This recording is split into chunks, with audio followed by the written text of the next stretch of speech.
Ayan. Good evening, class. So, mukhang naririnig naman ako maayos. Naririnig ba ako ng maayos?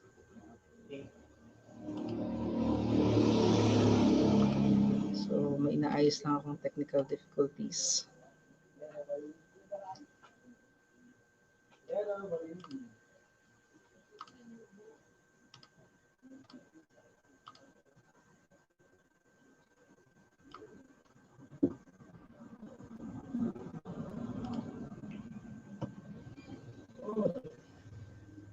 Okay.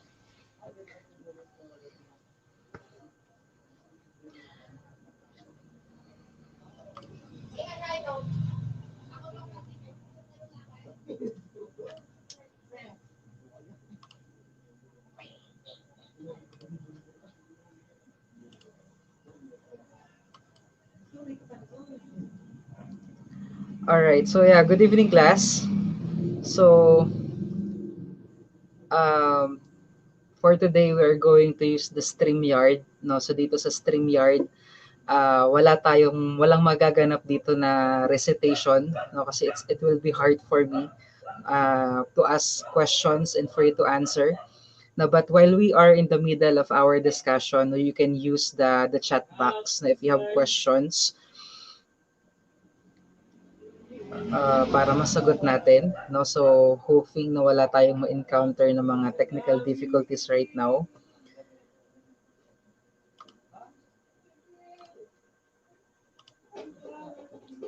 Yan. So, para sa mga present ngayon, yeah, you can also use the chat box para ma-record ni Secretary kung sino yung mga naka-online right now. So, you can just type present, no, sa chat box natin and bahala na mag-record niyan si ating si Mr. Secretary. Okay? So, ang class natin is 44. Kung hindi ako nagkakamali, 44 tayo. So, siguro I will wait for na mga lahati muna tayo bago ako mag-start. Okay? So ayusin ko lang yung aking mga dapat ayusin muna dito.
Class.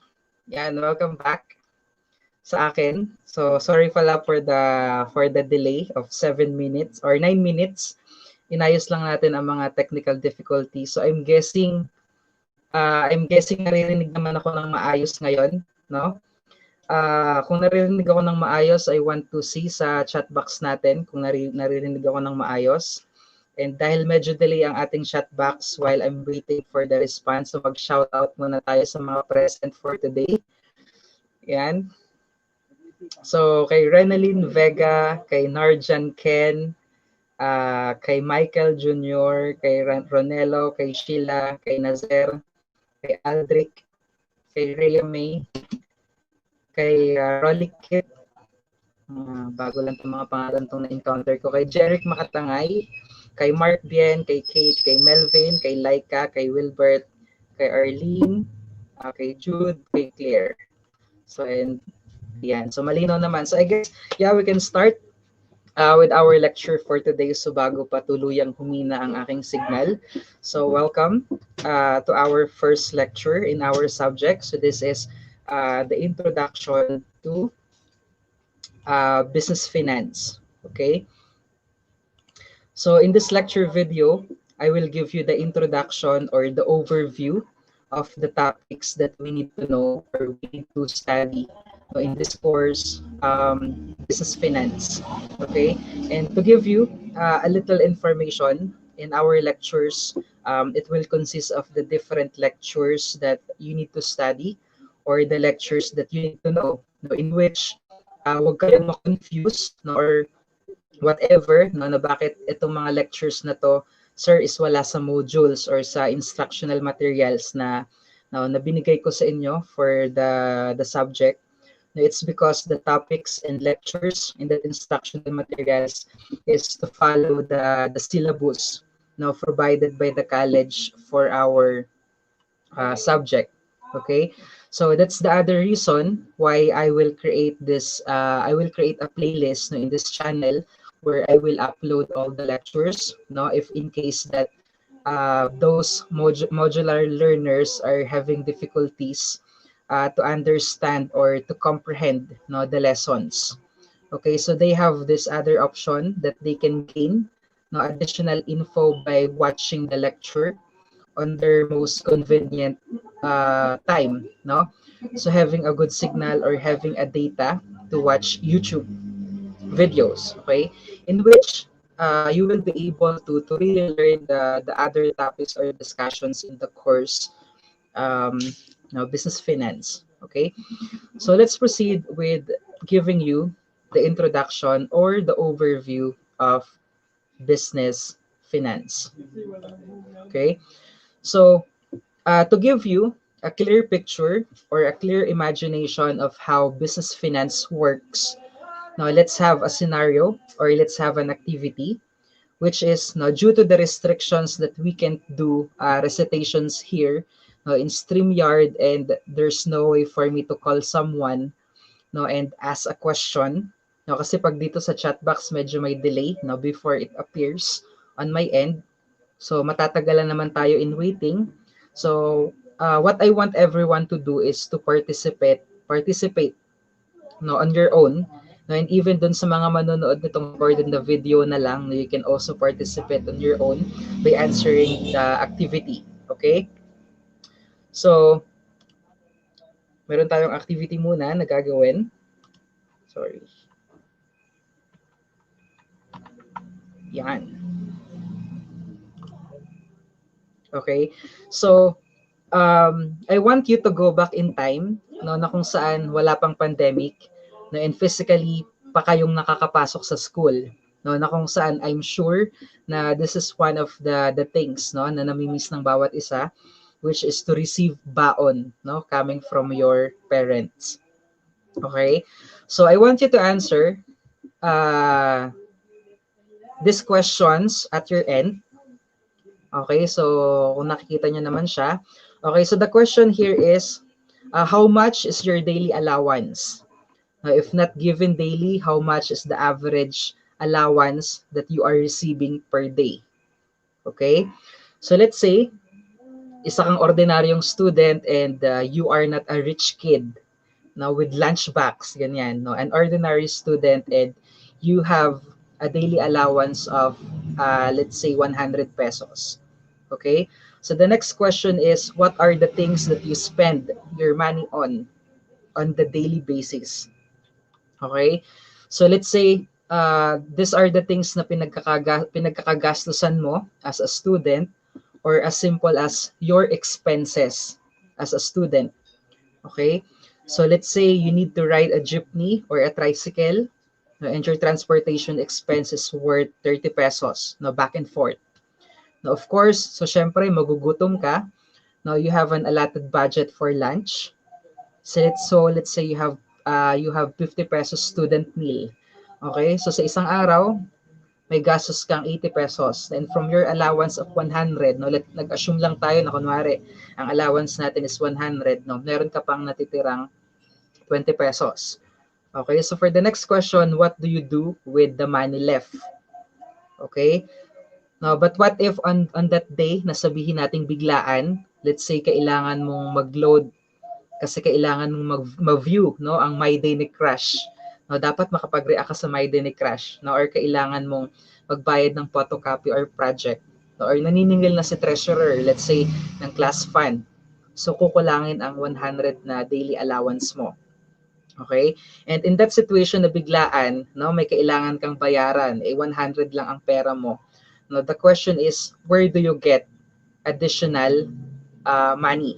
Okay? So itong mga questions na to na binigay ko sa inyo, later on, we will be using it for us to understand the overview that I wanted to give you about business finance. Okay? Ayan. So, yeah, if you notice, based on our example situation, no, I laid down different questions, no, and we are going to answer it one by one. No, and while we are answering it, you will have an idea about what we are going to discuss in our succeeding lessons and lectures. Or you will have an overview about what we need to expect, no, in this subject or in this course. All right. So, let me first define what is finance. It is said that finance is the science and art of managing money. Okay? So of course, hindi natin matatawag ang isang bagay na finance if there is no money involved. Because if there's no involvement of money, it's not finance anymore. In which finance is a term that revolves around the topic of managing money, and other monetary materials that would affect one's financial capabilities. Okay? So, this example natin kanina, which is your baon or daily allowance, now we are talking about the money that you have or about the money that you are receiving. And if you remember my second question kanina, what are the things that you spend your money on? Uh, which is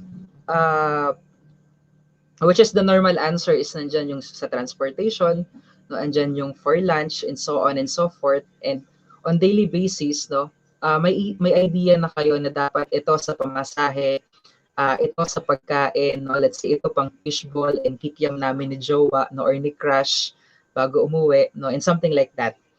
And that way of managing or allocating your daily allowance that you have on your daily expenses, we called it as finance, or in other words, we can simply say that finance is the science of funds management. Okay, so let's go back with our activity. Okay, so the next question here is,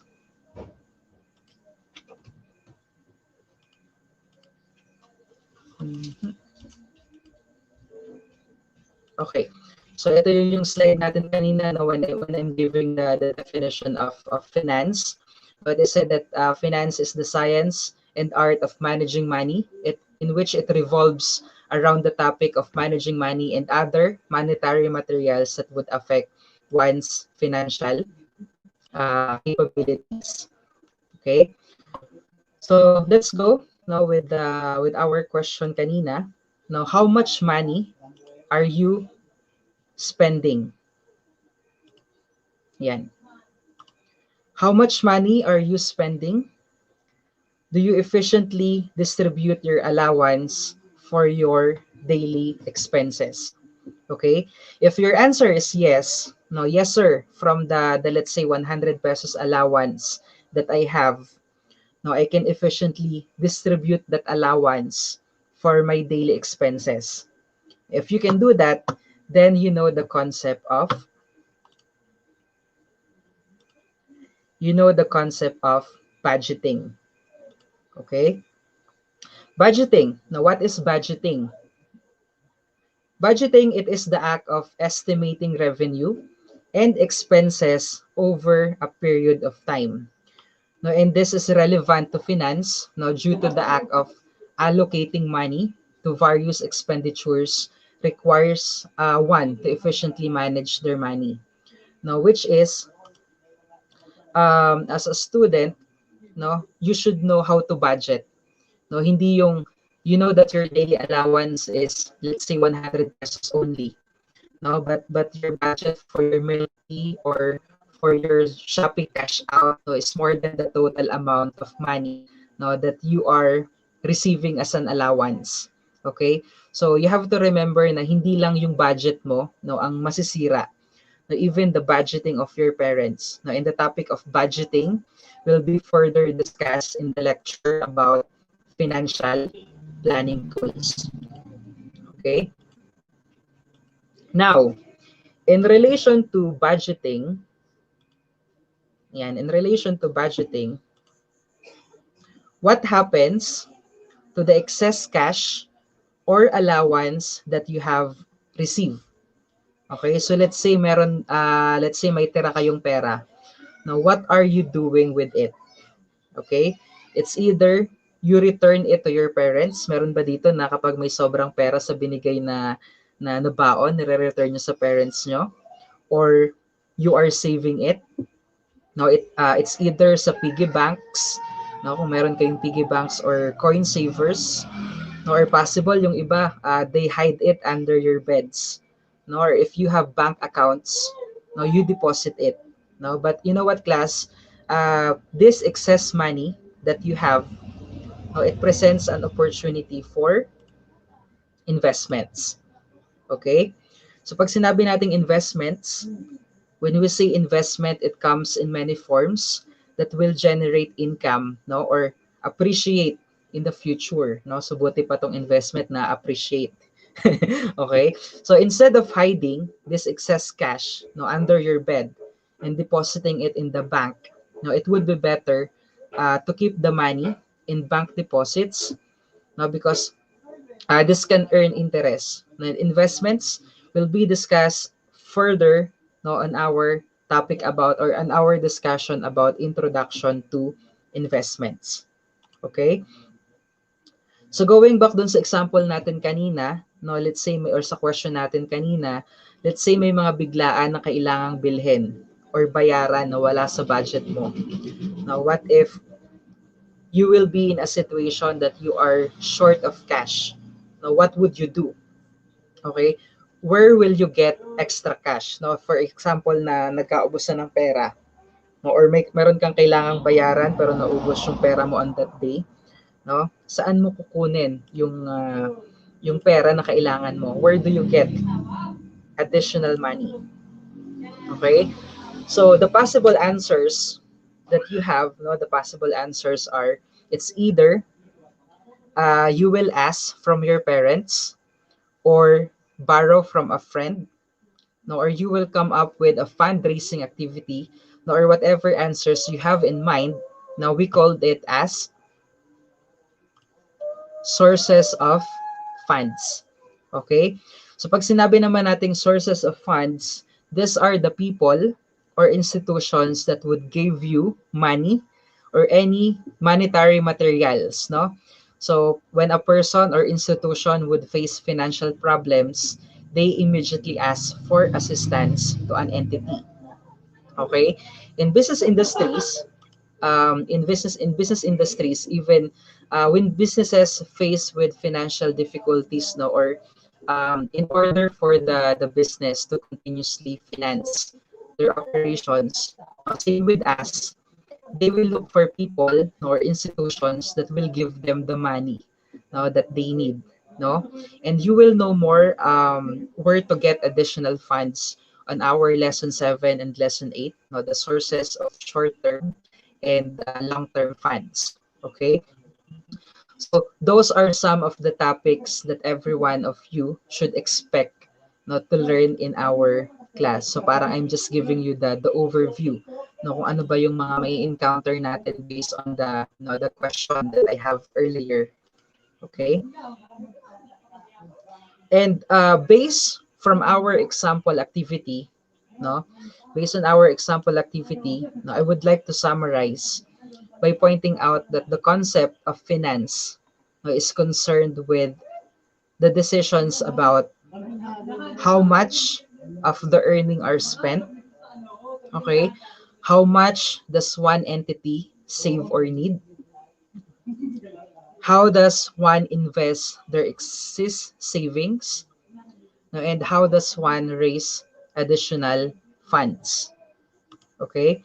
By the way, tama lang ba ang bilis ng pagsasalita ko? Baka mamaya I'm too fast. Baka mamaya hindi na ako masyadong naiintindihan or sakto lang or I need to slow down.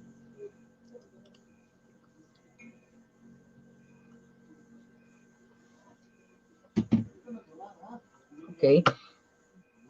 So, yeah, moving forward, now once you graduate from school, no, you will no longer receive your daily allowance, no, because you would be employed by a company, no, or manage your family business, no, or you will set up your own business. No, that's why knowing how business finance works, no, would be a great help for everyone.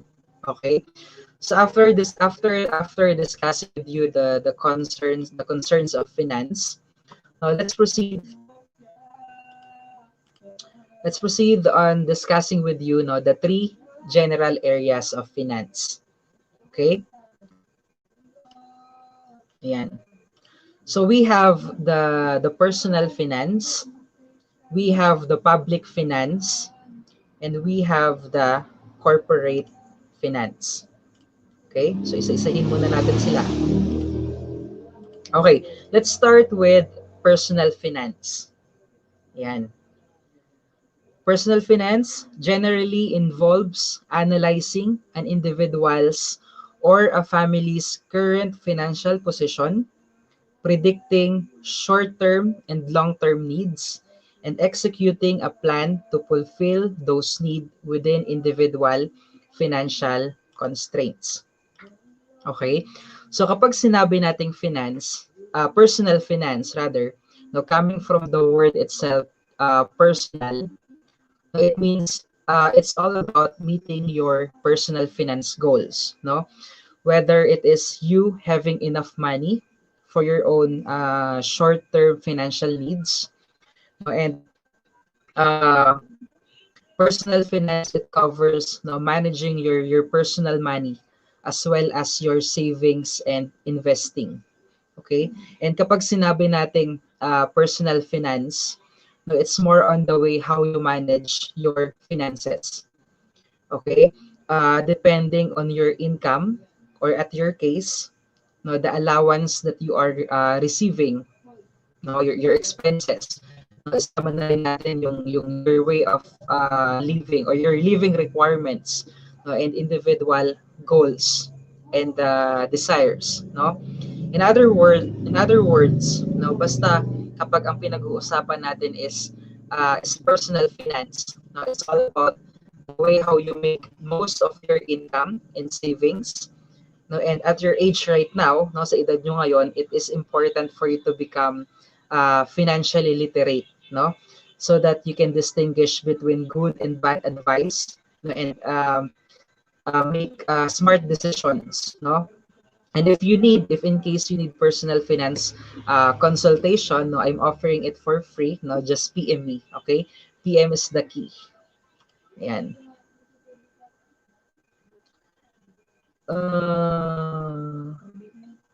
Okay, yeah. So moving forward, so that is personal finance, okay? Let's proceed with public finance, okay? The study of the role of the government in the economy.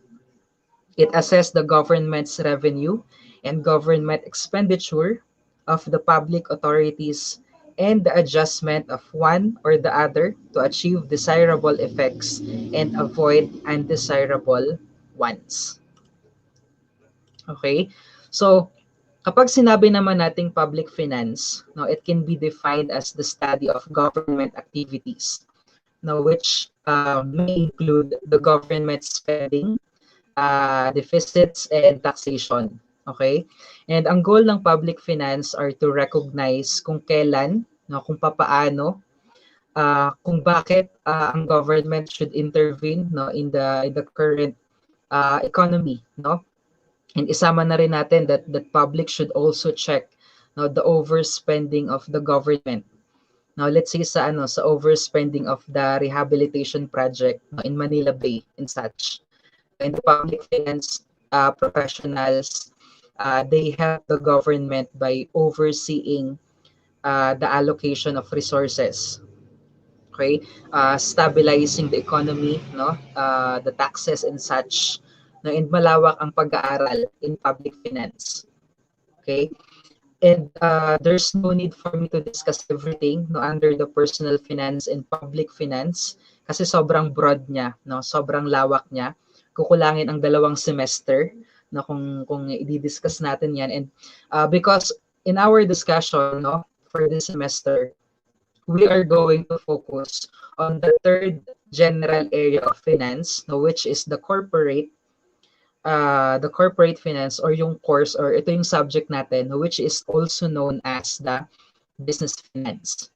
Okay, so I'm just giving you an introduction bago ako directly na mapumunta, no, sa subject natin or sa discussion natin, which is the business finance. No, but before we proceed with our discussion or giving you the introduction to the 3rd general area of finance, no, which is the corporate or the business finance. Now let's start with our discussion of the lesson 1 na nasa instructional material natin, no, the overview of business. Okay? Or the business concept. Yan.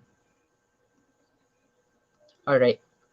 Now, in which I know there's no need for me to elaborate more, no, the discussions about business, no, and its concept, because somehow it is somehow a review, no, or we are just reviewing this topic since it's being discussed in your entrepreneurship subject when you are in your senior high, no, regardless of the strand, no, but let's have a review, no, or a refresher.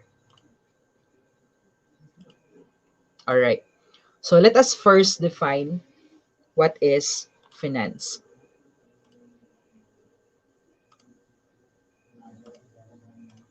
I mean, what is business rather? Let us first define what is business. Okay? Organization or enterprising entity engaged in commercial, industrial, or professional activities, and activities in producing and selling goods and services. Okay? So, itong business na to, a business is defined, no, as an organization or enterprising entity that are engaged, no, in any activities like selling goods and services or any commercial or professional activities. No, in other words, business is any activities, no, that are involved in exchanging money, no, exchanging product or services with money, no, and we called it as business. No, anything na mayroong ino-offer, at may kapalit na pera, no, it is business. No, and nowadays, we can categorize a business, no, as either legal or illegal, no. Masasabi natin legal ang isang negosyo kung ito ay dumaan sa tamang proseso or sa tamang process. Okay? Which is during this pandemic, no, ang dami kong nakikita mga illegal business online. No, andyan yung ginagawa ng negosyo, no, ang sariling private photo, no, or ginagawa ng negosyo ang pang-scam, no, or something like that. No, and we can also consider them business. No, it just happens that they are illegal. Okay? Now, what's the legal process, no, of starting up a business? No, generally, nagsisimula ang business, no, with a business concept or idea. And once you have a concept, no, next is next to it is you will come up with a business name. Okay, and once you have the unique business name for your business, now it's very important that you should register it with the DTI or the Department of Trade and Industry. And I will share with you no, kung paano ba ang process ng business name registration no, with DTI. And you can do it online. No? You just need to go to their website, www.bnrs.dti.gov.ph/registration. Okay, now, and once you are routed to their registration page, no, all you have to do is to just fill out the necessary information about the business. And when selecting the appropriate business name, now you can also read their guidelines of choosing a business name. No, na if ever yung plano mong business name is existing na no, with the records, then all you have to do is to change the name no, until your business is approved or your business name is approved. No, then you just need to pay the business registration fee. The convenient way to pay is through yung GCash, no? And once payment is done or once na nakapagbayad ka, you will immediately receive your business name certification or registration via email, no? And the payment fee will depend upon the scope of location, no? And after securing the DTI business registration, it's also important for you to follow no other business permits, no, like the barangay business permit, mayor permit, and other business requirements.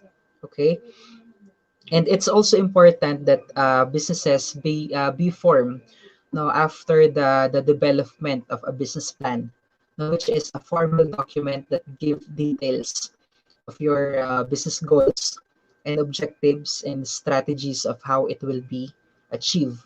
Okay, and there are four kinds of business. Oops.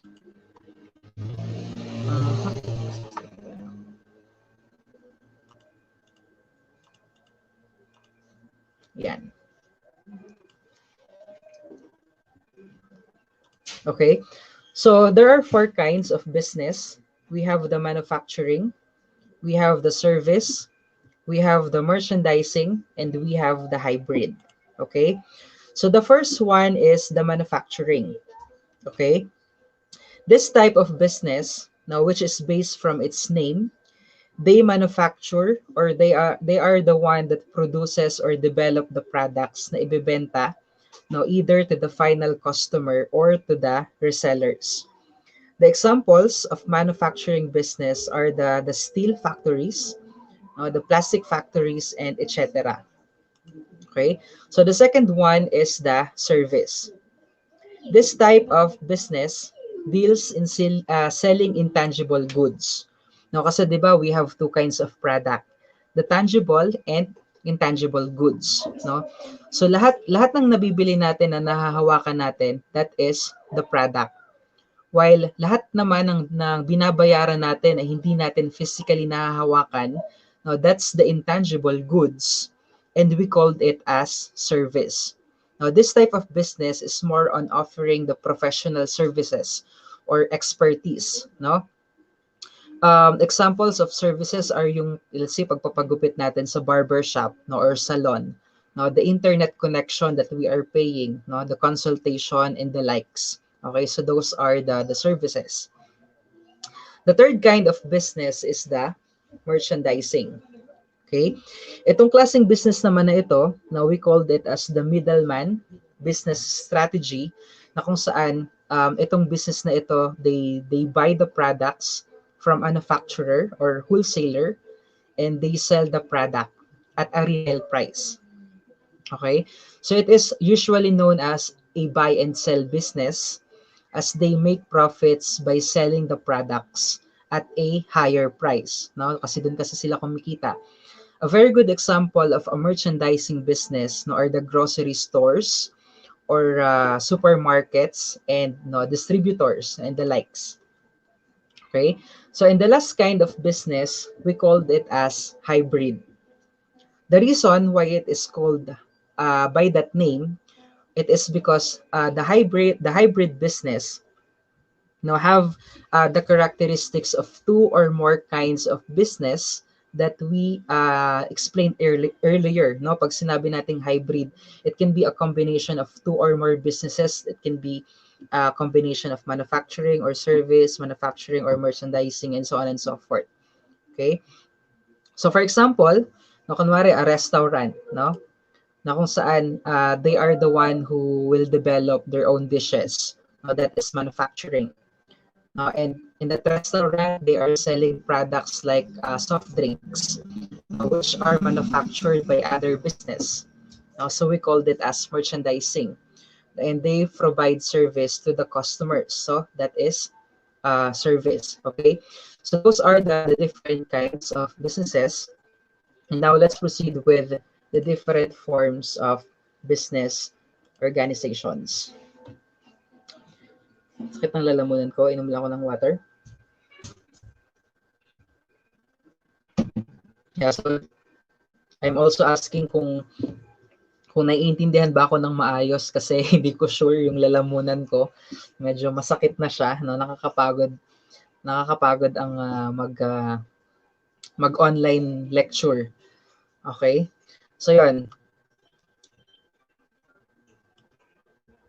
Okay. So these are the different forms of business organizations. Okay? So there are 5 forms of business organizations, and these forms of business, it depends upon the the forms can be identified based on the number of owners, no, the liability of the owners, its representation, and the last one is based upon the motives. All right, so the first one is the sole proprietorship. Now, as the name suggests, this is a business owned and operated by a single person. Okay, it is the easiest form of business to set up, to operate, and to register. No, kasi all the decisions, all of the strategies na gusto mong gawin, magagawa mo, no, without someone without someone questioning your plans. Okay? Same thing with the profits and liabilities. Now, it will be shouldered by the person who owned the business.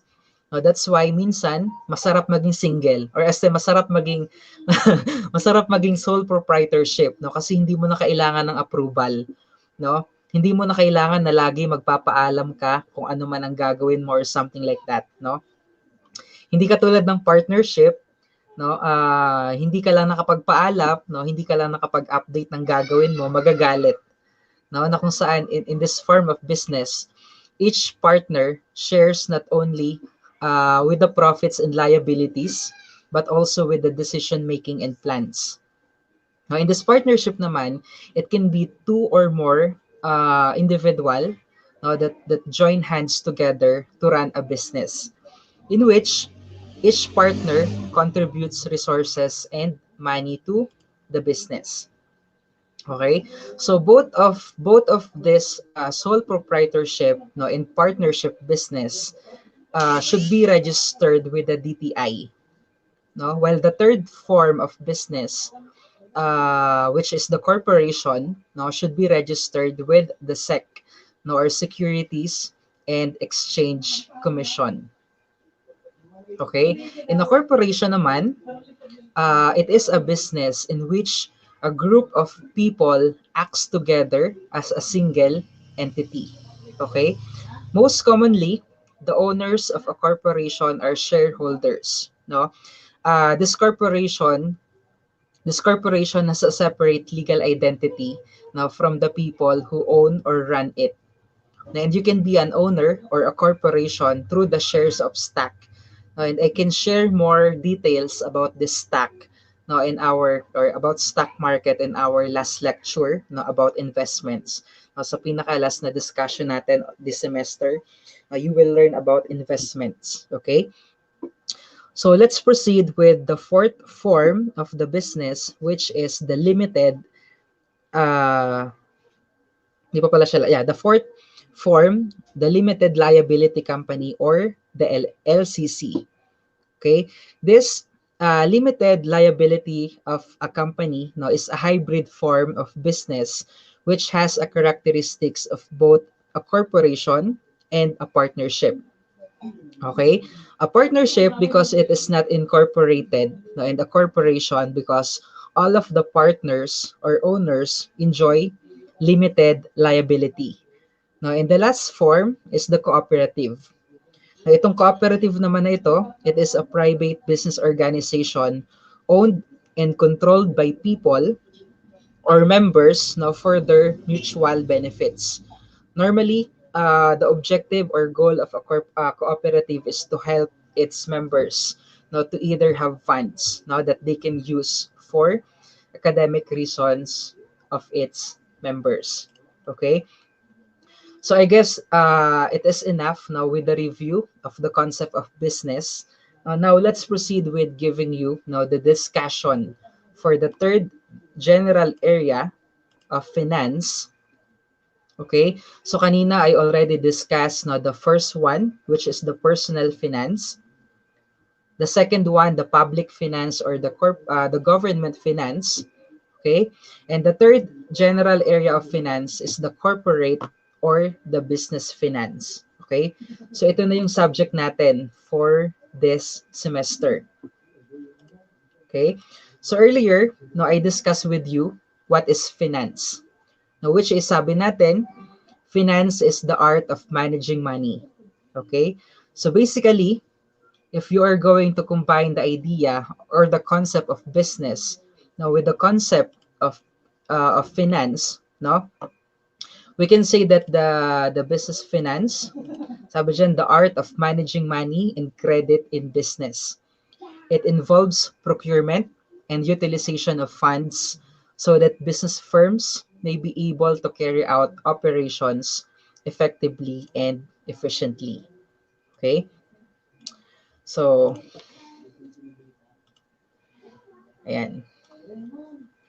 Medyo nagkakagulo sa chat box. Hindi ko siya masyadong nakita. Ngayon ko lang siya nakita. Ayan, ang daming mga nakaka-relate about dun sa forms of business, organization, single, and partnership. Ayan, okay. So let's proceed now with our discussion about business finance. Okay, sabi dyan, ulitin natin, basahin natin. It is the art of managing money and credit in business. It involves procurement and utilization of funds so that business firms may be able to carry out operations effectively and efficiently. Okay? So, may pagsingit ng pag-inom ng water. Okay. So, kapag sinabi natin business finance, no, it may be defined as the art and science of managing the financial resources of a business. No, na kung saan, in business finance, no, it revolves around the concept in which it finds answers to the question in where would funds came from, no, where would the funds would be used, and how to manage the funds, no, or the simplest definition, no, kapag sinabi nating business finance, it is all about knowing what's coming in, no, kung ano yung perang pumapasok sa business, no, and what's going out. Okay? Kung ano yung pera na or kung yung pera na nilalabas mo, no, it's all about knowing what's coming in and what's coming out. And by understanding the business finance, no, let's say in the near future, no, let's say you will establish your own restaurant, no. If you have knowledge and background on how business finance works, now you can make smart decisions about where to spend your money, no, and make sure that you are earning enough money, no, for you to keep your business running, no, kasi it is a big part of managing your finances, no, having the visibility of what's going on in a business, whether you are a sole proprietorship or you are a single, or you have a partner, or you are in a partnership or in a company, no? So for us to better understand now the concept of business finance, now let us discuss these functions, okay? So through this functions na ipapakita ko sa inyo ng business finance, mas maiintindihan natin, no, kung ano ba yung gustong ibigay sa atin, or kung ano ba yung tinatawag natin na business finance. Okay? Yan.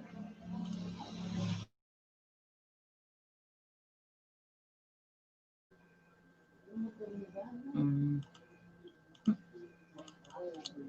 So, feeling ko naglalag ako at your end.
Ayan, So, so I'm back.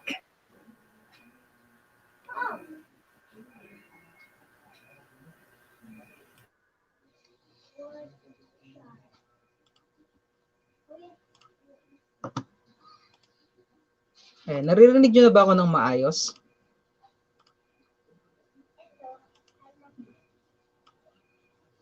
Yan. Tumigil ang mundo.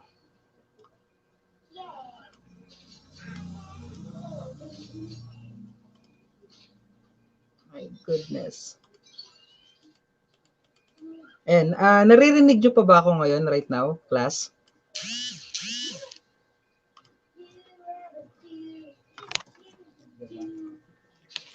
Okay na ba yung connection natin? Naririnig nyo na ako? Ayan, very good. So, ngayon, since Monday, nagle-lecture ako through StreamYard, and ngayon ko lang it's my third time pala to use the StreamYard, at ngayon ko lang na-encounter to na humina ang signal at naputol.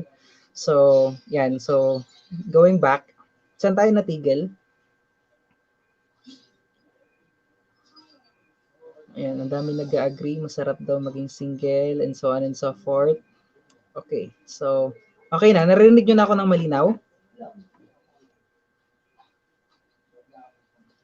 Okay, so mukhang naririnig na nga ako ng malinaw. So, siguro sa phone na lang ako aasa. Sa laptop ko kasi medyo mahina na talaga ang kanyang connection. Sa phone ko na lang, at least no, na nape-present pa rin natin ang ating presentation. Okay. Hindi ko na ma-full view. Okay, so hindi ko na muna ipo-full view kasi ayaw niya mag-respond. Okay, yeah, so nasa ano na tayo, no? Nasa functions of business finance.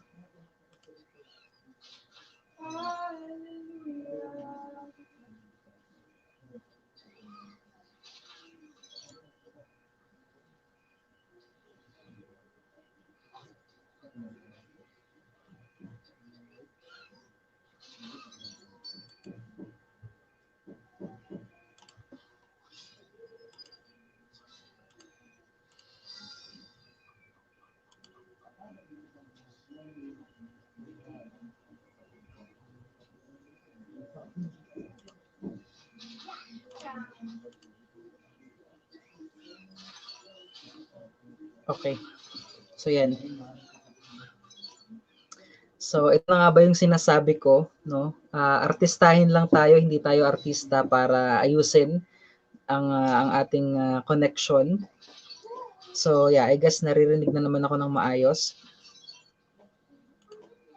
Sana hindi na humina ang signal so that we can continue with our discussion. So ayan, let's continue with the functions of business finance. No? Katulad nga ng sinasabi ko kanina, no, for us to better understand no, the concept of business finance, let's discuss its functions. Okay? So the functions are allocation of financial resources, procurement of funds, efficient and effective utilization of financial resources. Okay? So let's start with our discussion about the allocation of financial resources. Okay? Kapag sinabi nating allocation of financial, or kapag sinabi nating allocation, no, it is the action or process of distributing the financial resources, no, or the money na meron ng isang business. Okay? It refers to the careful planning of the business in how they would use no, the funds available. And ang objective of this allocation is to no, to assure that the funds are channeled or na distribute no, or nahati-hati into activities no, that are considered to be profitable. Okay? So the next function is the procurement of funds. Okay? Kapag sinabi naman nating procurement, no, it means the action of obtaining no, or to get funds. Now, so in other words, the procurement of fund no, as a function of business finance, it refers to the action in which, as a business, no, you shall need to do it no, if you have insufficient funding. No, and this requires awareness of the different sources of funds, no, and the cost involved, no. So syempre sa kahit na anong business, no, there would be some instances na kung saan you would need additional fund, no, para tuloy-tuloy ang operation or production mo. Right? If in case that you need additional funds, no, you need to act, no, or you need to procure funds, no. So yun yung second function of the business finance. And the last one is the efficient and effective utilization of financial resources. Okay?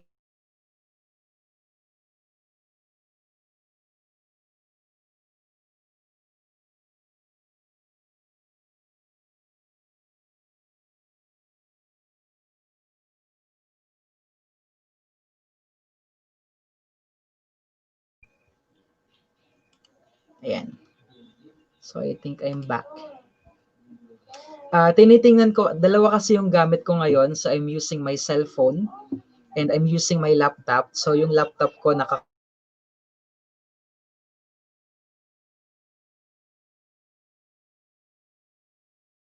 parehas na bumabagal. Okay, so I'm minake sure ko na nga na yung isa nakakonect sa isa, yung isa nakakonect sa isa para hindi mag-lag. Yun pala, naglalag pa rin siya. So, dalawa nga yung naka-open sa akin. I'm using my phone and laptop. Tinitingnan ko yung sarili ko sa laptop, and kapag nag-block siya, that's the indication for me na hindi nyo ako naririnig or nawala ako. So, ayan, bumalik na yung sarili ko sa screen. So, let's proceed now with our discussion. Na yung last na dinidiscuss natin is the function of business finance, no? Which is the efficient and effective utilization of financial resources. Okay, from the word itself, now we can say na kapag sinabi nating efficient and effective utilization of financial resources, no? It refers to their economical use. Okay, in other words, with this function of business finance, now we see to it na yung financial resources or yung pera ng business ay nagagamit talaga, no, for what they have been intended, no? Kasi let's say for example, kapag hindi naging efficient ang pag-utilize ng pera, now which is utilize meaning make practical or effective use ng pera, no, and what will happen, syempre, the business will encounter some financial related problems, and we don't want that to happen. No, so those are the functions of business finance. No, ito yung mga functions of business finance: the allocation of financial resources, the procurement of funds, efficient and effective utilization of financial resources. No, and to sum it up, now we can go back to how we define business finance earlier. Now, which is, sabi natin, business finance is the art of managing money in business. Kung ano ang pera ng company, it needs to be allocated in every areas. Kung kinulang ng pera, how can you get additional funds? Now, that's procurement. Now, you have the money, utilize the use of it. Now, and those are the functions of how the finances, no, or the money are being managed in business. All right. Now, let's proceed with on giving you the characteristics of business finance. Okay, so here are the list of the characteristics of business finance, and these are all now self-explanatory. Okay, based from the discussion that we have earlier. Okay, business finance includes all types of funds used in business. Business finance is needed in all types of organizations, no, large or small, manufacturing or trading. You need business finance kasi may perang involved and the business is there. So kaya kailangan ng business finance, no? The amount of business finance differs from one business firm to another depending upon its nature and size. Now, it also varies from time to time. And business finance involves estimation of funds. It is concerned with raising funds from different sources, no, as well as investment of funds for different purposes. So, nawala na naman ang screen ko sa laptop. Ang mapagmukha ko sa laptop, so I'm guessing naputol ako.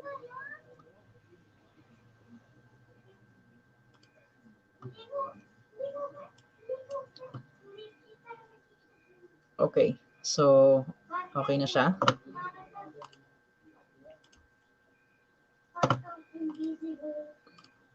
Ayan. Alright. Now, so that is my introduction to business finance. Okay? Introduction pa lang siya, no?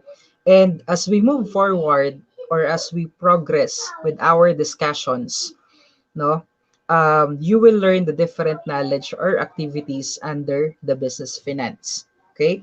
So let's start our discussion, no, or I'll start by discussing with you the financial institutions. Okay? Yung kanina, introduction pa lang siya ng business finance. And katulad nga ng sabi ko, as we move forward, as we progress with our discussions, you will learn the different knowledge or activities under that business finance. Okay. Okay, so yon. So, ang indication sa end ko kapag nawala yung mukha ko na tinitingnan ko sa screen, ibig sabihin naglag ako, or kapag nawala ang connection ng laptop ko, nawawala ang presentation, yung mukha ko na lang siguro yung nakikita nyo. Tama ba? Okay. So yon. Let's proceed with our this is our actual discussion talaga for today. Okay, yung kanina, that is just the introduction, no? I'm just giving you the overview or the introduction to business finance. Okay? So, let's start our discussion with the financial institutions. Okay? What is a financial institution?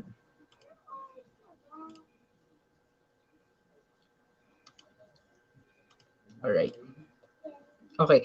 So, these are the business and organizations that are involved in the collection and distribution of money. Okay? So any institutions that are engaged in giving, no, and receiving money, we called it as financial institutions. Okay? So they are engaged in the business of dealing with financial and monetary transactions, no, such as deposits, loan, investments, and currency exchange. Okay? So kapag sinabi nating financial institutions, normally, no, ang pinakauna nating naiisip na example is the banks, no, or yung mga bangko. Okay? But what are the other examples of financial institutions, no, aside from banks? No?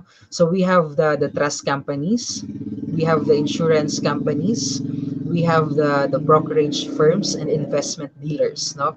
They are all financial institutions. No? Kahit let's say kahit hindi sila bangko, as long as they are collecting or receiving money and distributing money, no, they are called or they are financial institutions, no? Kasi we have two types of financial institutions. So meron tayong dalawang klase.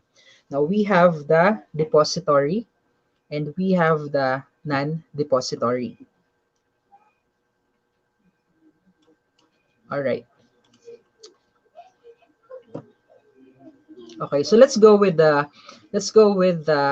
first type of the financial institution, which is the depository institutions.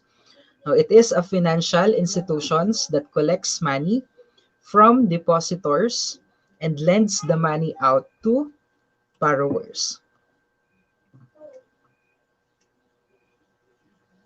Okay, so from the word deposits, no, kaya siya tinawag na depository, no? Kasi 'di ba kanina we define financial institution as any institutions that collects and distribute money, no?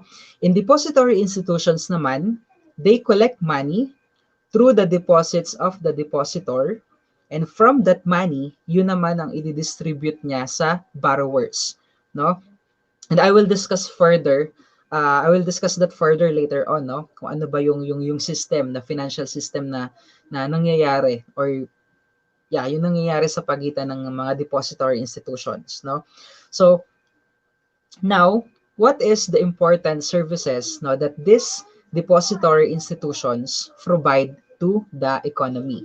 Okay? So once again, bago ako mag-proceed, pag sinabi nating depository institution, it is a financial institution na tumatanggap ng pera, at yung pera na natatanggap nila, i-distribute nila sa mga lenders or manghihiram.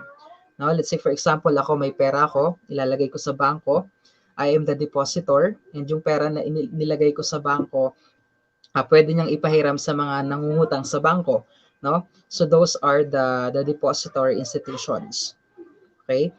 So, now the question is, what is the importance Okay, what is the importance or the important services that these depository institutions provide to the company? No? The first is, sabi dyan sa slide, no, it provide safekeeping services and liquidity. Okay, it provides safekeeping services and liquidity. No, kapag sinabi nating safekeeping, no, it is the act of keeping something safe. No, and let's say for example, kayo you have the money, no?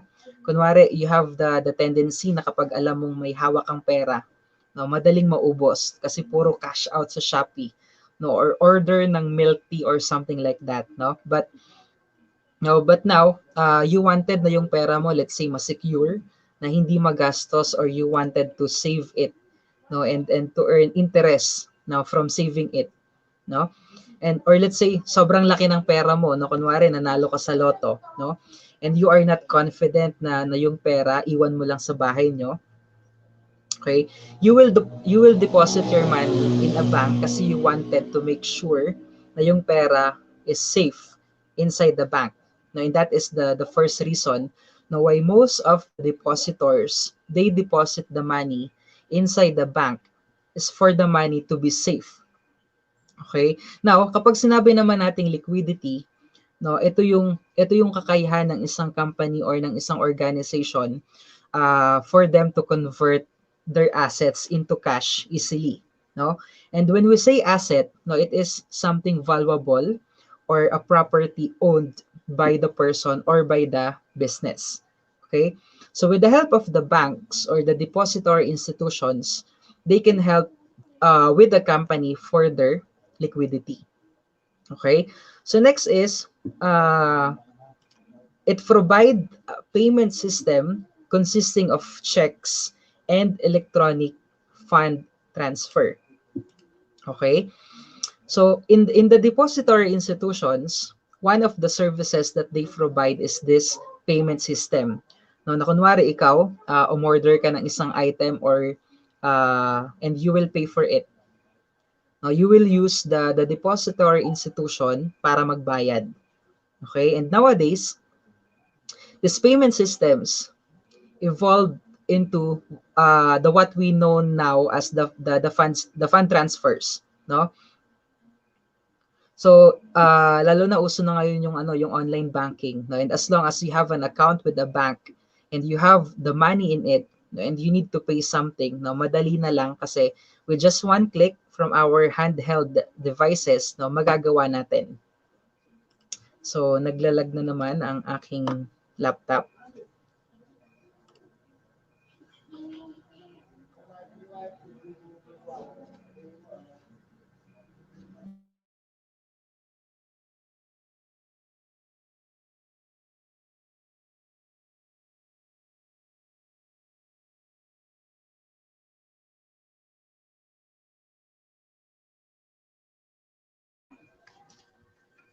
Huwag mo muna gamitin.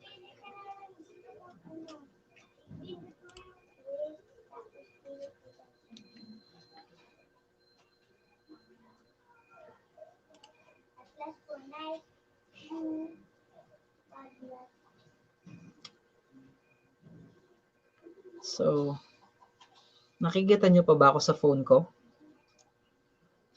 Kasi nag-initiate ako ng StreamYard sa laptop. So, di ko sure kung kapag na-disconnect ba yung sa laptop ko, tuloy-tuloy pa rin sa phone.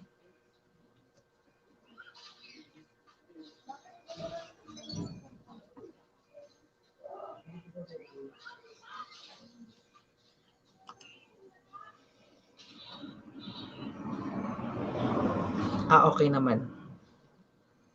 Sige, so I guess I need to continue my discussion na lang, no, using my phone muna habang naglo-load pa yung laptop. So, this is one of the difficulties na that we have for the online class.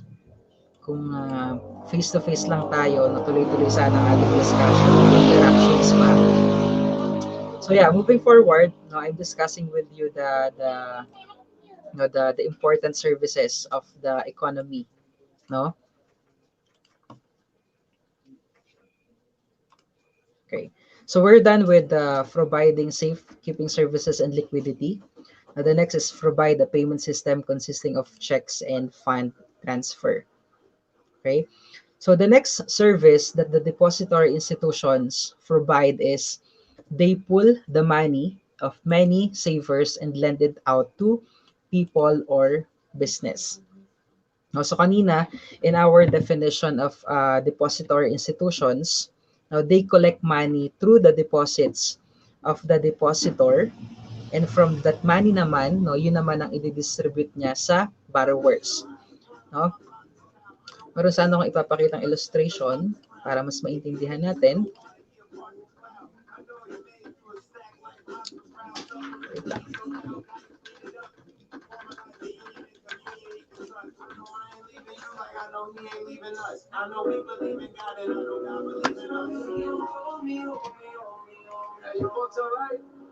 Yeah, we're good. We're good.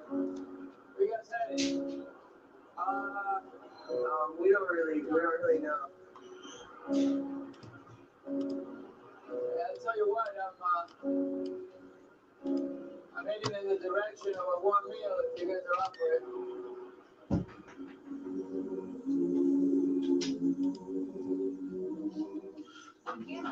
Buenas noches.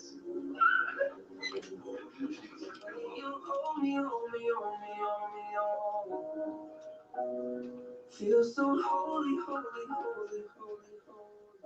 Alright, so I'm back. Nice. Nakakapagod naman pala to.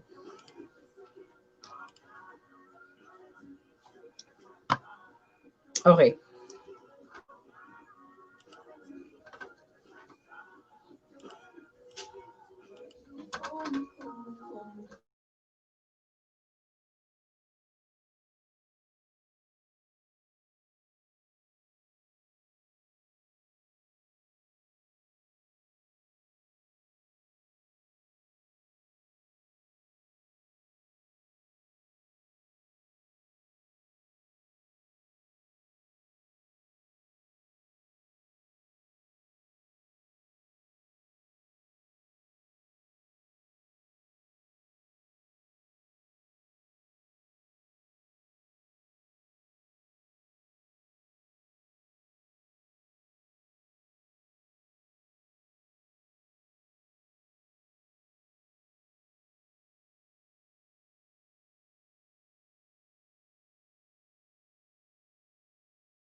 Sorry, yan. I guess I need to continue, no, with my lecture na lang using my cell phone. At wag na tayong umasa sa aking laptop. Yan. So siguro I'll send my PowerPoint presentation na lang din para meron kayong reference, no, dito sa i-discuss ko.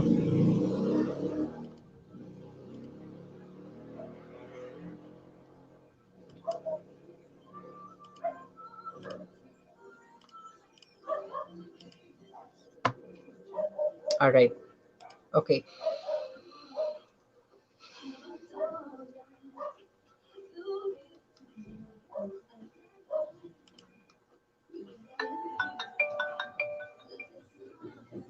Alright, so going back now with our discussion, saan ba ko na alam kung saan tayo naputol.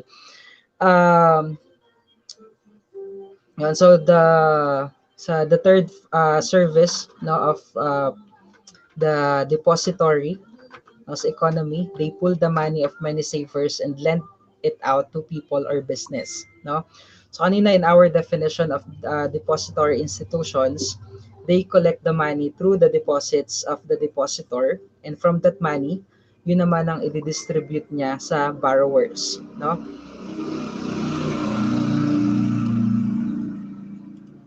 Ayan, so let's take a look at this illustration, no. So there is a saver or the depositor, no, sila yung may pera, no, and they will keep their money in the bank. Aside from keep saving, it is also for them to gain interest. And there is the borrower or the lender, no, that need a loan, or let's say need to have additional funds for whatever reasons, no. Si depository institution yung nasa gitna, no? Kasi siya ang tumatanggap ng pera na dinideposit, no, or pera ng depositor, no, and siya ang nagpapaloan or nagpapautang kay lender or borrower, no? So syempre, pag maglo-loan ka or mangungutang ka sa bank, no, you need to pay an interest to the bank. And from that interest na nakuha nila from the lender, no, for borrowing the money, doon nanggagaling ang kita ng bangko, and at the same time, doon nanggagaling ang interest rate na binibigay nila kay depositor for keep saving the money with them. So that's how the money circulate in the depository institutions, no? Kung hindi sila magpapautang kay lender, no, wala silang maibibigay na kay depositor na interest, no, and walang kikitain ng bangko, no? So kung nakikita nyo dyan, si depositor, mayroon siyang pera na 1,000 pesos, nilagay niya kay bangko, considering na mayroon siyang kikitain na 3% na interest. Si bangko naman, mayroon nangungutang sa kanya ng 1,000, pinautang niya yung borrower ng 1,000, no, considering na yung nanghiram or nagbigay ng, nag-apply ng loan sa bangko nila, ay magbabayad ng 6% na interest. Okay? So kung napansin nyo, doon sa 6% na interest na nakuha ni bangko kay borrower, 3% nun ang binigay niyang interest doon kay depositor, at ang 3% yun yung kita nila. So that's how the depository institution functions, no? Now, and the last one is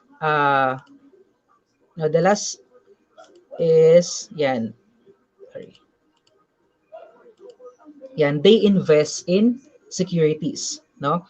Kapag sinabi nating securities, these are the tradable financial assets such as equities of fixed income instruments, now that are purchased with the intention of holding them for investment. No, so parang ano siya, financial instrument siya na nabibilhin ng bangko and to hold in their portfolios, and these are usually one of the two main sources of revenue ng bank, no, along with the loans, no. So that's the services to the economy ng depository institutions. Okay? Now, sino ba ang ating depository institutions? Okay? So we have the bank. Okay? So this is the bank. Bank is a commercial or state institution that provides financial services, issuing money in various forms, receiving deposits of money, lending money, and processing transactions and creating of credit. No, and that's something that we already explained, no, in the services of the depository institutions.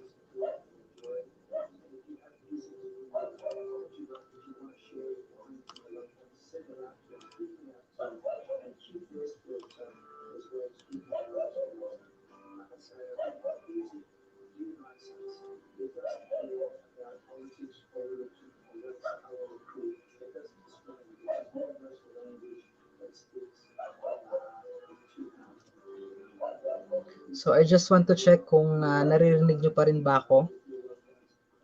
Kasi nawala na nga ang tuluyan ng aking slide. So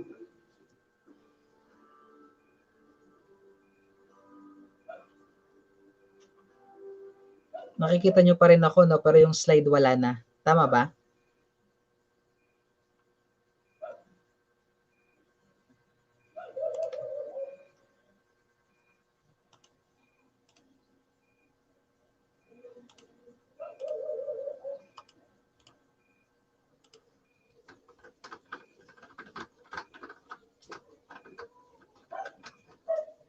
Okay.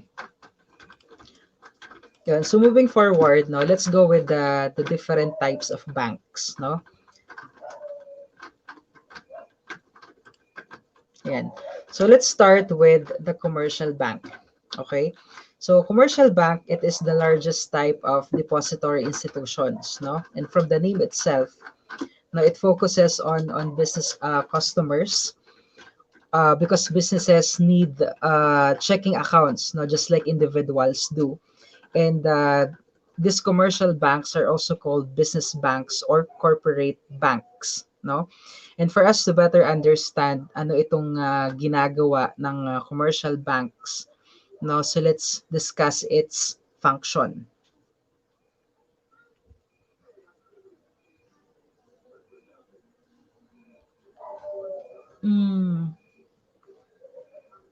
So, hindi ko rin makita ang sarili ko sa phone. So, I'm not sure kung nakikita nyo ako.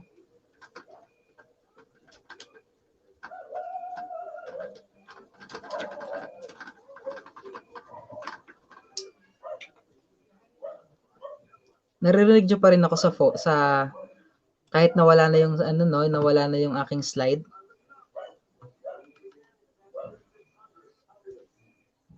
Ayan, sige. Phone na lang ang gagamitin ko. So, hindi na ako magpe-present ng presentation and I will just continue my discussion, no? Siguro ang gagawin ko na lang is uulitin ko na lang tong lecture ko na to. I-pre-recorded ko na lang, then pag na-record ko, ipapanood ko sa inyo, no, para mapanood ninyo ng buo ang aking lecture, no? But for now, since nandito na rin naman tayo, let's continue with our discussion sa araw na ito. Okay? So, nandun na tayo sa, I'm giving you the example kung ano ba yung depository banks. No? Kasi kanina, we are discussing the financial institutions. No? Na kung saan financial institutions, there are two types. We have the depository and non-depository institution. No? So, we are now on the giving you the example or ano ba yung depository institution or sino ba yung example ng depository institution, okay, which is it is the bank, no?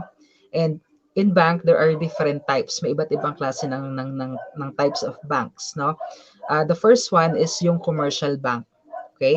So tulad ng sinasabi ko kanina, commercial bank, based from the name itself, it is the bank, no, that helps the businesses, no, with their operations, to give money to continue with their operations. Now, these commercial banks are also called business banks or corporate banks, no? And for us to better understand ano ba itong ginagawa ng commercial bank, no? So I'll give you its functions. No, syempre may mga functions din ng ating mga commercial banks, okay? So the first function of the commercial bank is accepting deposits. Ito naman ang sunod na problema. Nag-blink-blink ang ilaw, so I'm guessing mawawala ng kuryente. So bilisan na natin ating discussion. Ang daming mga sagabal. Okay, so the first function of the commercial bank is accepting deposits. Okay? And in deposits, we have three types. No, merong tatlong klase ng types ang deposits. So the first one is the current deposit. Now, pag sinabi natin current deposit, it's where you can withdraw or deposit money, no, whenever you decide, no? So kunwari, nag-deposit ka sa bank account mo or sa depository financial institutions mo, na ito yung deposit na kung saan it is available for you to withdraw, no, at any time you need without an early withdrawal penalty, no, kasi wala itong specified na deposit term, no? So yun yung current deposit. Now, the next type of deposit is tinatawag naman natin na fixed deposit. Okay? Fixed deposits, now, which are deposited for a designed period of time or tinatawag natin na tenure or term. Okay? Dito naman sa fixed deposit, now, once you select this type of deposit for your account, now, meron kang isa-set na time period for your deposit. No, it vary anywhere between from 1 month to 5 years. No, na kung saan the interest of you depositing the money is only paid at the end of the period na pinili mo. Okay, so you can use the short-term fixed deposits. No, if in case you would be needing your money again, no, in a month or two, pero mababa lang ang interest rate niya, no, kasi the more na mababa ang time frame for you to enter your money sa fixed deposit, mas mababa ang kanyang rate, no? If in case naman that let's say you don't need to access your or withdraw, no, your savings anytime, in the near future, now you can consider putting your money in a long-term fixed deposit. Now, in banks, after a time frame or tenure, banks offer a time frame or tenure of up to 5 years, na kung saan up to 5 years pwede mong i-fix deposit yung pera mo. And generally speaking, no, the longer the money in the bank for your deposits, no, the better interest rates will be. Okay?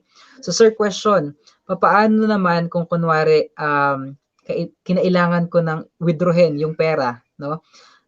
Pero hindi pa yun yung time frame, or I will withdraw the money before the tenure ends, no? You can withdraw it naman, you can withdraw your money naman. However, you will lose part of the interest or wala kang makukuhang interest, no? So, yun yung tinatawag natin na the fixed deposit. Okay? So, the third type of deposit is the savings deposit. Okay? Pag sinabi naman nating savings deposit, no, it is the deposits that can be deposited or withdrawn once or twice a week, no? Itong savings deposit naman, it is usually for an individual or for a non-profit organization. Okay? So basically, as a savings, it will allow you to earn interest, no, on the money that you deposit. No, so that's the first function of commercial banks. Now, it accept deposits or accepting deposits, na kung saan in deposits we have three types. Now, we have the current deposit, we have the fixed deposit, and we have the savings deposit. Okay. Now, let's proceed on the second function of the commercial bank, which is commercial banks are giving loans. Now, yun yung second function niya. Now, sa loans naman, now, kung ang deposit merong three types. Now, same with loans, meron din siyang three types of loans. Now, so we have the cash credit, we have the demand loans, and we have the short-term loans. Okay? So, discuss natin isa-isa. The first one is the cash credit, no? Bank advance loans, it is bank advance loans to its customers, no, on the basis of funds or inventories or other approved securities, no? So normally, commercial banks are tying up with the different companies to let their employees to avail this cash credit loan, no?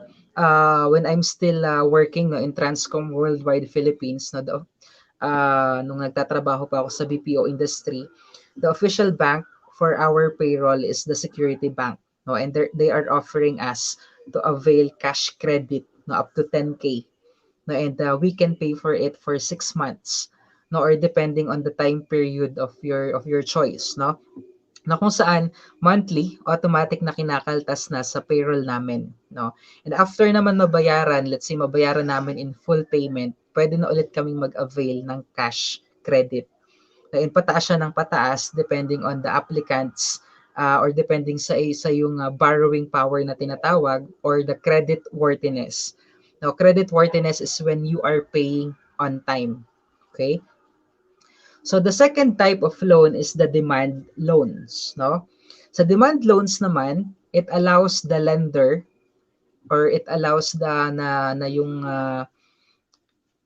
the lender to recall the loan on a short notice, no? And once notified, the borrower must repay the full amount of the loan and any associated interest, no? So itong demand loans naman na ito, parang parang so far, no, it is not usually applied, or should I say it is a rare form of loan dito sa Pilipinas, no? Kasi itong demand loan na ito, pag sinabi nating demand loan, once na kunwari nagpahiram ako ng loan or nagpahiram ako ng pera, no, which is we have an agreement, no, with the borrower na let's say itong loan na ito, it is a demand loan na whenever I need the money, you need to pay it back right away. No, and based on my demand na hindi katulad ng ibang loans that you will pay it on installments. No, and merong maturity date na tinatawag or due date na kailangan mong sundin sa pagbabayad. Na pag sinabi nating demand loans, nagpahiram ako ng pera, let's say kahapon pinahiram kita ng pera, mayroon tayong agreement na it is a demand loan, no? Kapag kailangan ko ng pera, kailangan bayaran mo ako kaagad, no? What if kunwari after one day kinailangan ko yung pera, meron akong emergency. No, I need to get back my money. So ang gagawin nung nanghiram, kailangan niya agad bayaran with the interest. So yun yung tinatawag natin na demand loan, no? Kapag nag-demand na yung may-ari ng pera, kailangan ng kunin. Pero katulad nga ng sinabi ko, it is a rare form of loan dito sa Pilipinas kasi usually itong demand loan na to is more applicable, no, sa ibang bansa. Okay? So that's the second type of loan. Now the third type of loan naman is the short-term loans. Okay? Now it is a type of loan that is obtained to support a temporary personal or business capital that needs to be returned back, no, or paid back at a given due date, no? Based on the definition, based on my definition, no, and based on the name itself, no, usually this loan is may nakaset siyang time, no, kung kailan mo dapat mabayaran agad. No, itong short-term loans na pag sinabi natin short-term loan, kunwari manghihiram ka or maglo-loan ka sa bangko, you will have a set date kung kailan mo dapat mabayaran itong loan na to. And you have to follow. And of course, there is an interest with that. Okay? So, going back with the functions of the commercial bank, the first one is the first function of the commercial bank is it accepts deposit. The second one is it gives loan. Ang pangatlo naman is it grants overdraft. No? Pag sinabi nating overdraft, no, an overdraft occurs when money is withdrawn from a bank account, no, and the available balance go below zero. In this situation, no, the account is said to be withdrawn or overdrawn rather, no? If there is a prior agreement with the account provider for an overdraft, no, and the amount overdrawn is within the authorized overdraft limit na tinatawag, interest is then meron siyang interest charge at the agreed rate, no? So dito naman sa overdraft, no, it usually happens na kunwari I have a business account with BDO. Okay? Let's say I have 100,000 balance in my account, no? And let's say I ask my secretary to withdraw money of 50,000, no, to pay the payroll of our employees, no? Let's say my finance manager need 80,000 pesos, a budget, no, for a project. And I also asked my finance manager to withdraw 80,000.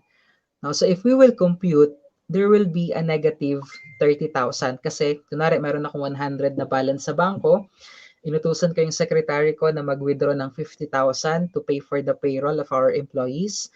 And kunwari nagre-request sa akin ang aking finance manager or project manager na kailangan niya ng 80,000 para ipang-finance sa project. And I also asked him to withdraw that money. No, so kung i-compute natin, meron akong negative 30,000. Okay? Kung regular account lang ang meron ako in that bank, no, my finance manager can only withdraw 50,000 kasi yun na lang ang remaining balance ng account ko, no? Yun na lang yung natitirang pera dun sa account na meron ako. Okay? Pero with the use of this overdraft, no, my finance manager can still withdraw 80,000 considering na kulang na ng 30,000 yung pera ko. Okay? So, that is an overdraft. Meaning, an overdraft is an extension of credit now from a lending institution or from the bank now that is granted on my account, no, when it reaches to zero. Na kapag naubos na, wala nang laman, if I have an agreement with the bank for the overdraft service, pwede nilang payagan ang finance manager ko na makapag-withdraw ng 80,000 kahit 50,000 na lang ang laman. Okay? So that is overdraft. Now, sa overdraft, it allows me to continue withdrawing money, no, even when my account has no funds in it or it has insufficient funds, no, to cover the amount of withdrawal. Okay? Pero since the bank grant me an overdraft, no, I need to pay a charge. Siyempre may charge 'yon. No, I need to pay an overdraft fee kasi parang ang dating ng overdraft, parang abonuhan mo muna, ganyan. Okay? Which is kahit 50,000 na lang ang laman ng account ko. No, but my finance manager uh, will withdraw 80,000. No, beneficial siya for the bank. No, kasi they will earn additional money from my overdraft fee. No, kasi para siyang instant loan, no, na binigay ng bank when your account reaches to zero. No, so that's the third function of commercial banks. Okay? For the next function of commercial bank is ito yung tinatawag natin na discounting of bills of exchange.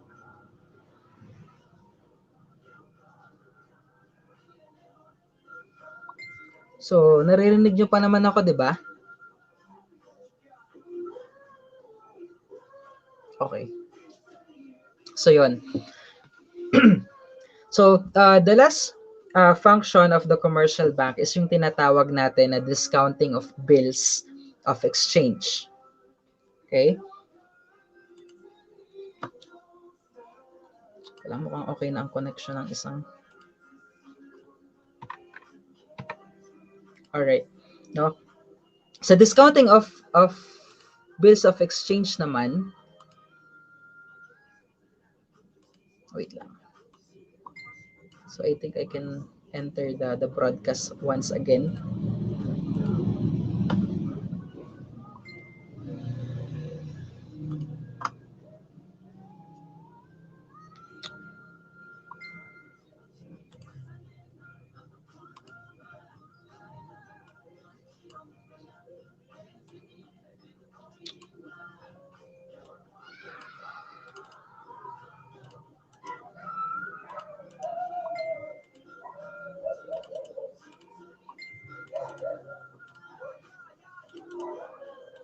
Ayan.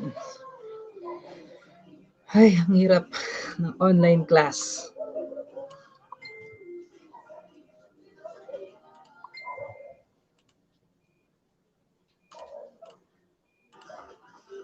Ayan, we're back.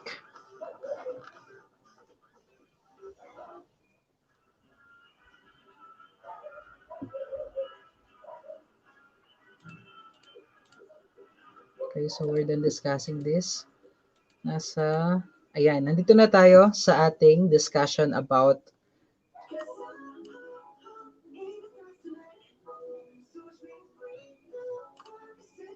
bills of exchange.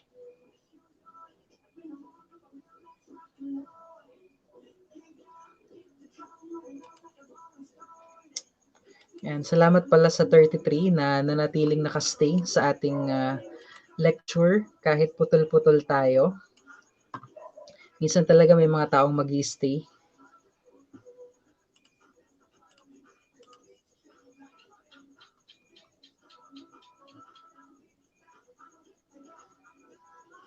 Okay, sige, wag ko nang asahan ang aking wag ko nang asahan ang pagpapakita ng slide share. So let's continue now with the last function of the commercial bank.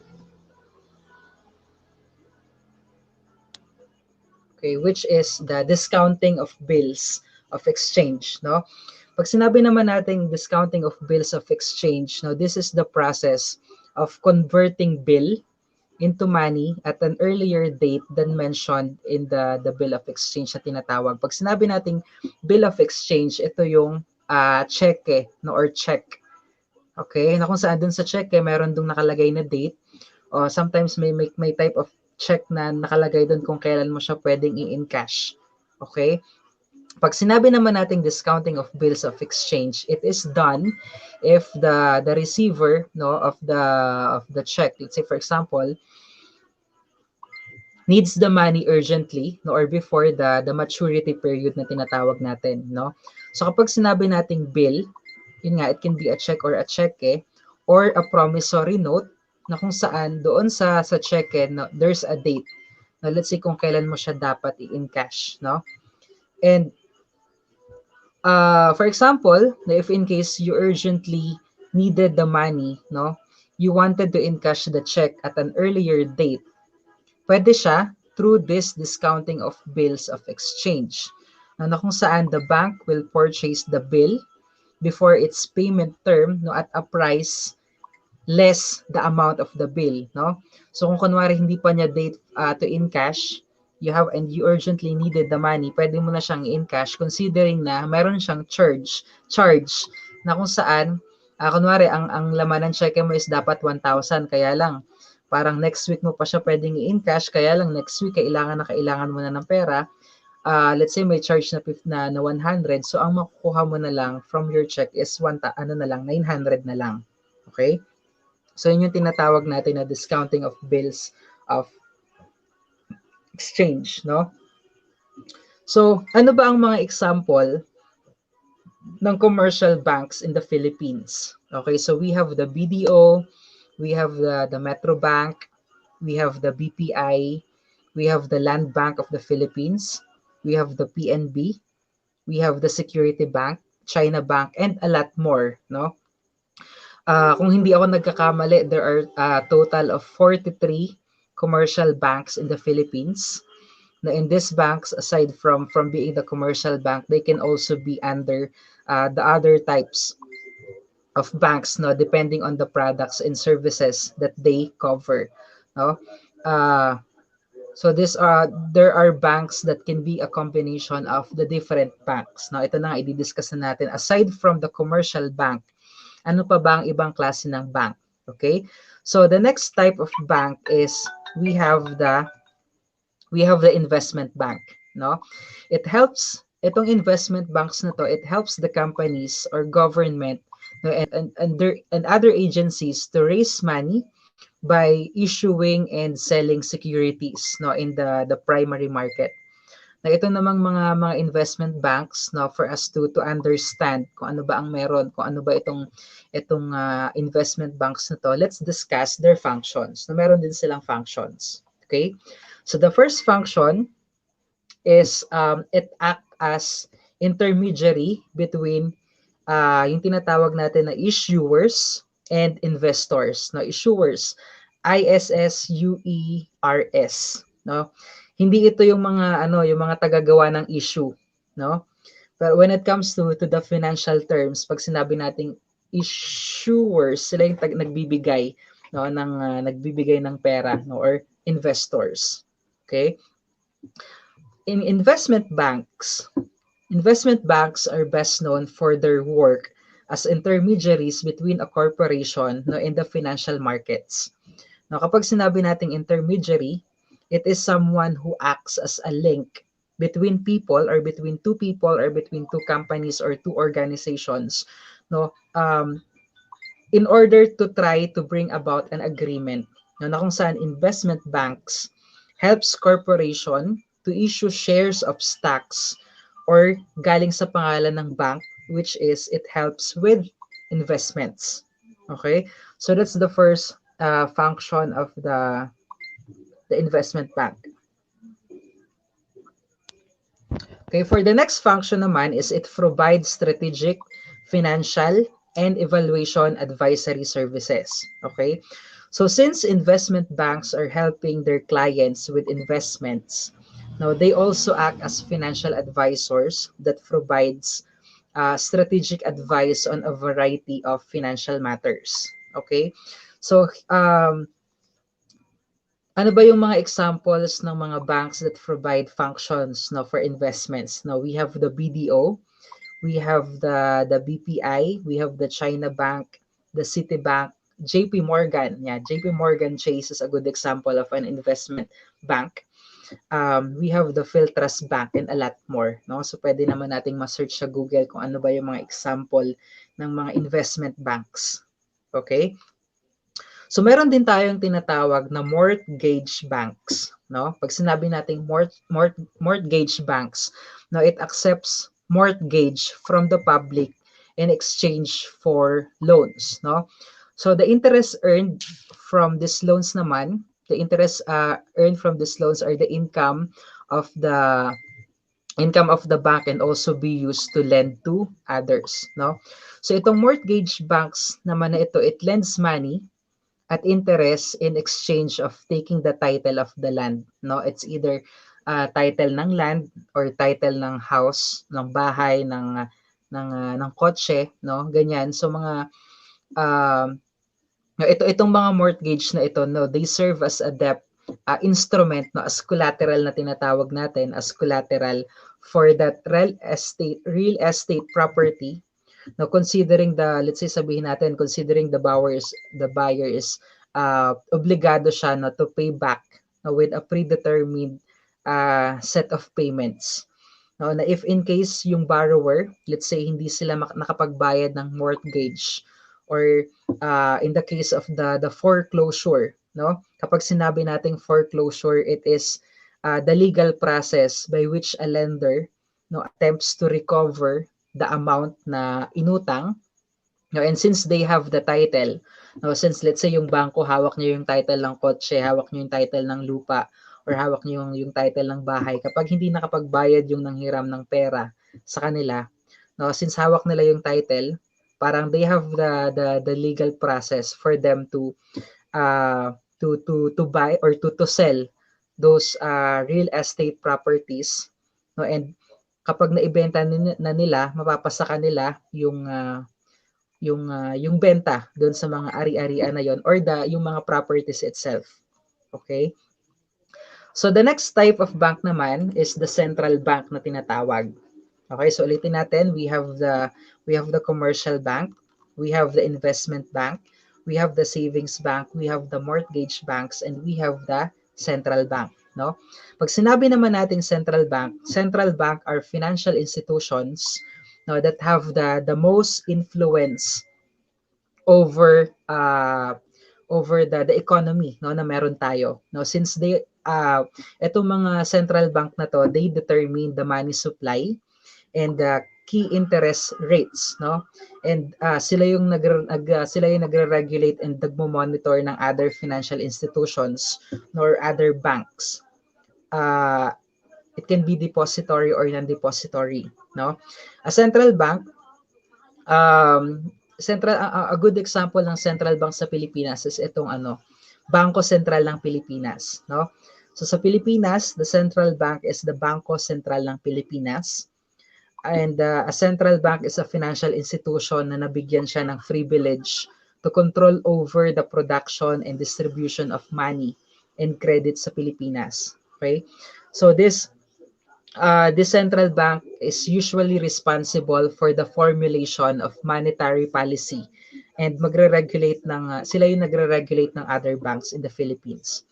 So basically, parang sila ang head ng mga bangko because the central bank oversees the monetary system and the policy on regulating money supply and setting interest rates. Okay? And ang central bank din ang nagsaset ng requirements for the banking industry, no? If we will compare the central bank with other banks, central banks are inherently non-market based, no, or even anti-competitive institutions, no, which is unlike other banks. Now you can deposit money or something like that because they are more on monetary policy in the Philippines. So sa central bank hindi. Okay? So those are the different types of banks na which are called the depository institutions, no? So going back dun sa sinabi ko kaninang financial institutions, there are two types. The first type is called the depository. The second type naman is the non-depository institution. Okay? Pag sinabi nating non-depository institutions, this non-depository institutions naman, they are the institutions that collect money as premiums or contributions or by selling securities, no, and then invest the money for higher returns. Okay? So these institutions naman include insurance companies, pension funds, securities firm, and finance companies. Okay? So basically ang pinagkaiba ng non-depository sa depository, Now, if we will base dun sa name nila, depository are accepting deposits. Non-depository are not accepting deposits because these financial institutions fund their investment activities from the sale, yung tinatawag natin na securities or insurance. Sir, ano ba yung securities? Kanina mo pa nababanggit ang securities.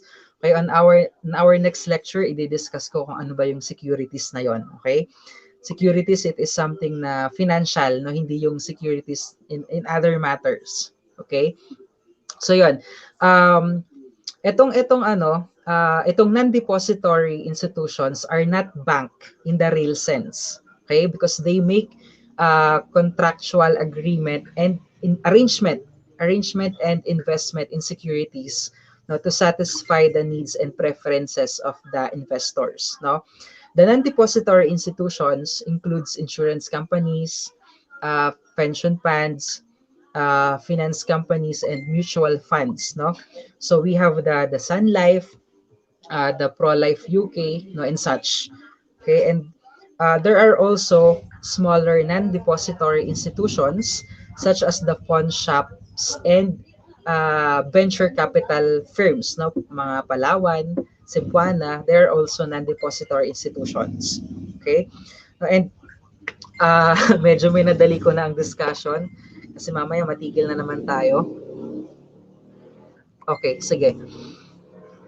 Ayun, so I guess dahil medyo ang dami nating na-encounter na difficulties, na siguro what will I do is parang i-record ko na lang yung aking discussion, no, para recorded na lang siya, then I will upload it na lang sa YouTube natin para mapanood nyo ng buo, no, kasi medyo I know medyo baka naguluhan kayo or na parang parang parang mahirap intindihin kasi paputol-putol tayo. Siguro I will upload a pre-recorded video na lang of this lecture para mas mapanood natin ng maayos. Okay? So that's the end of our discussion for today, and giving you the overview of the topics that we will cover in the subject, as well as introducing with you the business finance, giving you an idea how business finance functions, and we will dig deeper, no, on these functions as we move forward to our next and succeeding lectures and discussions. So we will discuss them one by one. And I also introduce with you, some of the words or jargons that we will always encounter all throughout. No, and on our next lecture, I will be discussing more of it. No, and on our next lecture, ang next na discussion natin is all about the time value of money. Okay? So, and siguro in order for me, no, to assess, no, especially we have an arrangement for those other students who can't attend the online lecture synchronously, no, is for them to watch this recorded video. And since I'm not requiring everyone, nawawala na ako ng boses. And since I'm not requiring everyone na dapat you are present during my live lecture, no, kasi hindi nga natin masabi ang signal and connections natin, kasi even ako, yun nga, that's also my worries, and na-experience nyo naman na nadi-distract tayo. There are a lot of distractions kasi paputol-putol tayo, no? But in order for me to know and for me to record kung nakapakinig ka ba ng lecture ko, kahit nagputol-putol tayo or kahit ang dami nating distractions, I want everyone na right after watching the video, I want you to comment down on the comment section, no, your scheduled day of your class. I want you to comment down. Let's say for example, Saturday class ka, no, Saturday class and your last name. Saturday, the word Saturday, or SAT, S-A-T, your last name. Kung ikaw ay under ng aking Saturday class, Saturday. Kung ikaw ay under ng aking Wednesday class, Wednesday, then your last name. Plus your takeaway after you hear the lecture. Okay, so I wanted to check kung ano ba yung mga natutunan nyo or ano yung mga takeaway ninyo, so that if in case that you need additional explanation or additional elaboration, kasi hindi ako nakapag-elaborate ng maayos kasi I'm distracted with the malfunctions of the technology. So I wanted to see that para if in case I will upload my free recorded lecture, no, dito sa lecture na ni-lecture natin ngayon is I will add details or I will add information. Okay? So, that's all. Maraming salamat for staying with me all throughout this discussion, even though we are facing some technical difficulties, no, and difficulties with our internet connection. Okay, and if you have questions or if you have clarifications, let's continue dun sa ating group chat. Okay, so dun natin pag-usapan kung may mga questions ba kayo or whatsoever. So that's all. Thank you. And may problem is paano ko to i-end. So kailangan kong buksan ang aking laptop.